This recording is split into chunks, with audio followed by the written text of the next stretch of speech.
Hello everyone, how are you all? I hope you are all fine. So what we are going to do in this video, we are going to continue with the same topic, features of democracy. In the last video, I hope you have seen that. There we covered first two features of democracy. First feature we covered as major decisions are taken by elected leaders. There we took example of Pakistan under General Pervez Musharraf. Second feature we discussed there, free and fair electoral competition. There we took example of China and one more Mexico, right? In China we saw that only Communist Party is you can say winning elections every time it is forming government. Other parties are not allowed to contest elections independently, right? Then in Mexico we discussed that it only one party, PRI parties, won the elections for almost 70 years continuously because they used dirty tricks to win the elections. Okay, so in both the conditions, Pakistan, Mexico, China, we concluded that we cannot call them democratic countries. So now we are going to take the third feature of democracy, which is one person, one vote and one value. So let us get started. Democracy is based on a fundamental principle of political equality. So now as we are living in India, we are fortunate that we are getting this right, that each and every person, all those who are adults, they are having one vote and each vote carries same value. It is not so that the vote of prime minister or president or any, you can say, capitalist or industry owners and all, their vote also carries the same value. Okay, whether it is a laborer or it is a, you can say, businessman, every vote carries the same value. So this is the rule of one person, one vote, one value. Okay, at the same time, not only value but each person gets one vote also. Okay, it is also not so that those who are rich or those who are upper class or educated they get more votes, or those who are poor or uneducated they get less votes. Okay, no, it is not so. Everyone gets one value only. Okay. So, however, there are many instances of denial of the equal rights to vote. This question comes as 3 marks. Give example of the denial of unequal political rights in the world politics. So here we will cover that. Okay, that many a times it had happened in the world that people were not given equal right to vote. So first take the example of Saudi Arabia. Until 2015, right now it is not so. In Saudi Arabia, women did not have the right to vote.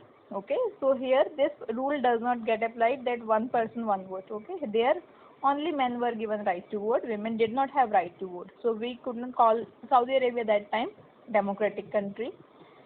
Next is Estonia. Estonia has made citizenship rules such a way that people belonging to the Russian minority found it difficult to get right to vote.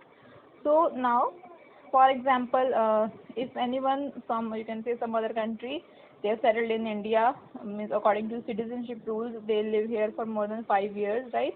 They get the citizenship, all the, you can say, citizenship rights which other Indian citizens are getting. So same in other countries, if Indians go and settle there, they also get the same rights. It depends on the rules of those countries. So, but in Estonia, what is there? Even if you get the citizenship of Estonia, they have made their rules such a way that people belonging to Russian minorities, means all those Russians who had settled in Estonia, they find it difficult to get right to vote.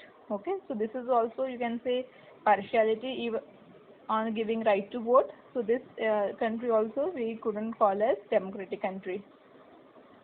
Then the example of Fiji you can give. The electoral system of Fiji is that the vote of an indigenous Fiji has more value than of an Indian Fijian. Definitely not a democratic government, right? So in Fiji also, what is there? There that rule does not apply. One person, one value, one value vote. Okay. The one person, one vote is there, but one vote does not have the same value. Okay. So the vote of indigenous Fiji means the people, those who are the, you can say, natives of Fiji, their vote has more value than the Indian Fiji. Okay, means Indian, those who have settled in Fiji, so their vote has less value. Okay, so definitely we cannot call all these 3 countries as democratic countries. So the feature of democracy, this highlights is that in a democracy, each adult citizen must have one vote. In turn, each vote must have one value. Okay, that everyone must get regardless of gender, caste, religion, etc. Then Everyone should have only one vote, not more than that, and each vote should carry same value. Okay, so this is third feature of democracy: one person, one vote, and one value.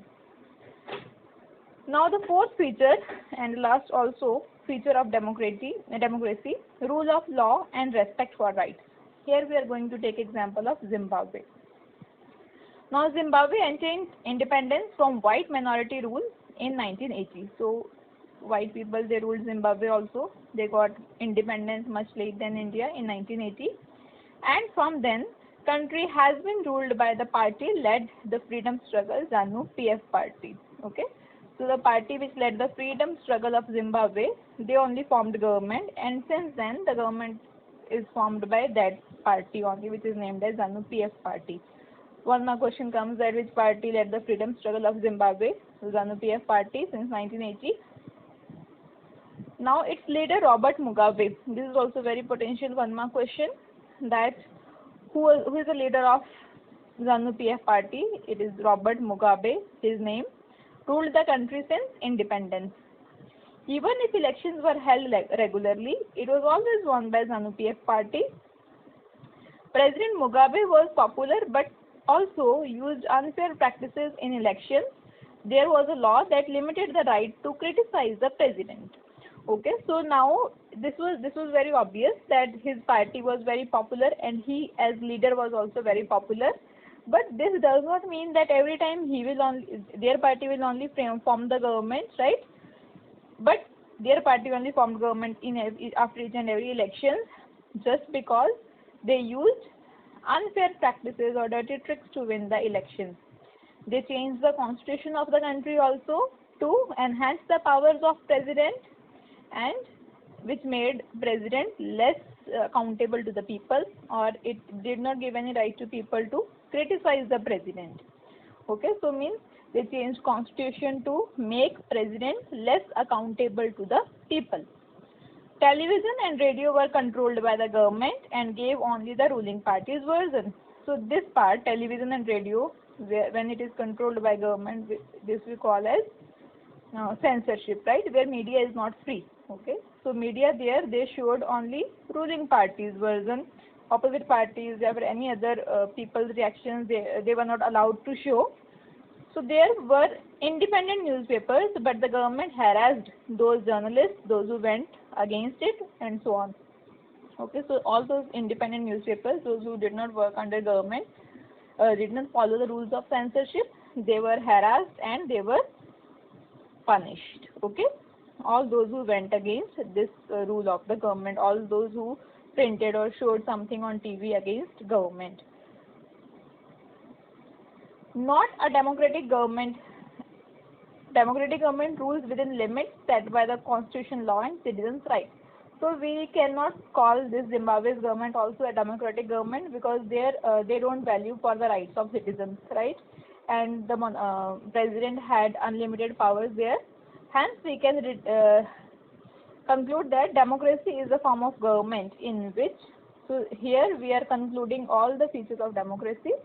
Now before we do this, let us just compare this case with India. In India you might have seen amid this lockdown, media, how free media is, we are, you can say, able to judge, right? News channels, they are able to show even against the ruling party also. It is not so that if they say something against prime minister or the other leaders of the ruling party, they will be punished, right? It is not so, because media has the right to show the truth to the people, right? Whether it is against the ruling party or in the favor of ruling party. But there in Zimbabwe, media was not free. If they said something against government, they were punished, they were harassed. Okay. So I hope you have understood these four features of democracy.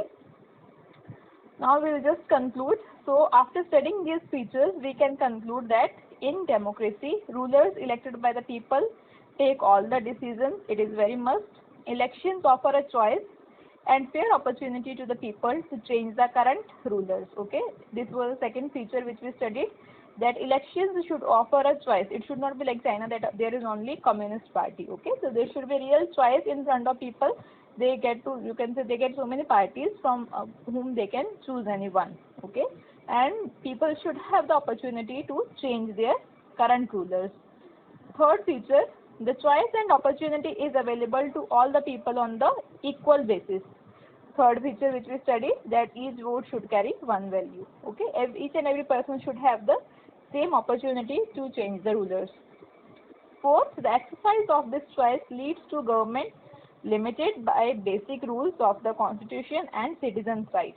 So this exercise, if we follow, it leads the government which is limited by the basic rules, which has to follow the constitution and must respect the citizens' rights.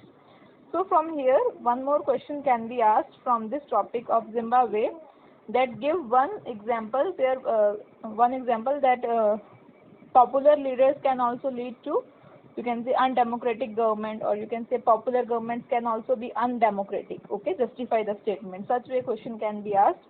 You can give their example of Zimbabwe, that ZANU-PF party, it was popular, its leader was very popular because they led the freedom struggle, but we cannot call it democratic because they used dirty tricks and all to win the elections, how they controlled media and how they changed the constitution to increase the powers of president and all. So this you can write as 3-mark question, and this only you can write as answer.